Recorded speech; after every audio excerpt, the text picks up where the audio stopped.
ولما فتحوا متاعهم وجدوا بضاعتهم ردت إليهم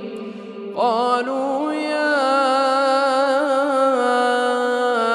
أبانا ما نبغي هذه بضاعتنا ردت إلينا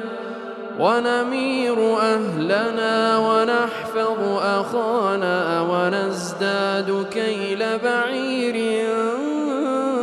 ذلك كيل يسير قال لن أرسله معكم حتى تؤتون موثقا من الله لتأتونني به إلا أن يحاط بكم فلما آتوه موثقهم قال الله على ما نقول وكيل وقال يا بني لا تدخلوا من باب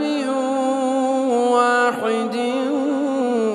وادخلوا من أبواب متفرقة وما أغني عنكم من الله من شيء إن الحكم إلا لله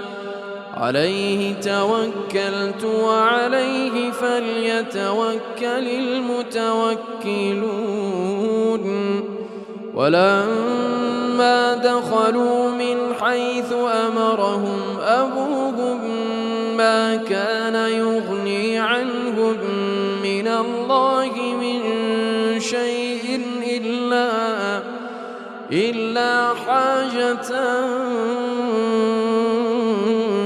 في نفس يعقوب قضاها